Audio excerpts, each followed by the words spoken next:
പല്ലുമുളയ്ക്കൽ കുഞ്ഞിന്റെ വളർച്ചയുടെയും വികാസത്തിന്റെയും കാര്യത്തിൽ വളരെ പ്രധാനപ്പെട്ട ഒരു ഘടകമാണ്. നമുക്ക് എങ്ങനെയാണ് കുഞ്ഞുങ്ങൾക്ക് പല്ല് മുളയ്ക്കുന്നത് എന്ന് നോക്കാം. ഇതിനൊരു ഘടനയുണ്ട്, ഒരു വളർച്ചാക്രമം. പല്ല് മുളയ്ക്കുന്നത് ഇതിനെയാണ് പാൽപ്പല്ല് എന്ന് പറയുന്നത്.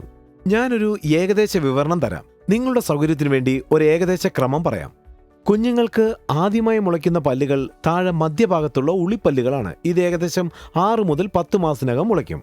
രണ്ടാമതായി മുളയ്ക്കുന്നത് മുകളിൽ മധ്യഭാഗത്തായിട്ടുള്ള ഉളിപ്പല്ലുകളാണ്, ഏകദേശം 8 മുതൽ 10 മാസത്തിൽ. അതിനുശേഷം അരികിലുള്ള ഉളിപ്പല്ലുകൾ ഏതാണ്ട് 10 മുതൽ 16 മാസങ്ങൾക്കകം. അതേ സമയത്ത് തന്നെ മുകളിൽ പാർശ്വഭാഗത്തുള്ള ഉളിപ്പല്ലുകളും. അതിനുശേഷം കോമ്പല്ലുകൾ. ഇവ 17 മുതൽ 23 മാസത്തിനകം മുളയ്ക്കുന്നു, മുകളിലെയും താഴത്തെയും വരികളിൽ. ആദ്യത്തെ അണപ്പല്ല് പ്രത്യക്ഷപ്പെടുന്നത് 1.5 വയസ്സിലാണ്. രണ്ടാമത്തെ അണപ്പല്ല് ഏകദേശം 3 വയസ്സിൽ മുളയ്ക്കും. ആദ്യമായി പല്ലുകൾ മുളയ്ക്കുന്നതിന്റെ ഒരു ഏകദേശ ക്രമമാണിത്. പല്ല് മുളയ്ക്കുന്നതിന്റെ ഈ സ്വാഭാവിക പ്രക്രിയയിൽ എന്തെങ്കിലും വ്യത്യാസം നിങ്ങളുടെ ശ്രദ്ധയിൽപ്പെട്ടാൽ ദയവായി നിങ്ങളുടെ ഡോക്ടറെ കാണുക. ഇക്കാര്യങ്ങൾ ശ്രദ്ധയിൽപ്പെടുത്തുക.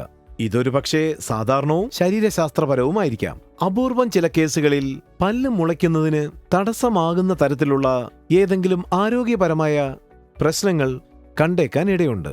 ഏകദേശം 3 വയസ്സാകുമ്പോൾ നിങ്ങളുടെ കുട്ടികൾക്ക് 20 പ്രഥമ പാൽപ്പല്ലുകൾ ഉണ്ടായിരിക്കണം. ഇവ പ്രാഥമിക ദന്തങ്ങൾ എന്നാണ് അറിയപ്പെടുന്നത്. ഇല്ലെന്നുണ്ടെങ്കിൽ നിങ്ങൾ നിങ്ങളുടെ ഡോക്ടറെ ചെന്ന് കാണണം, പരിശോധനയ്ക്ക് വേണ്ടി.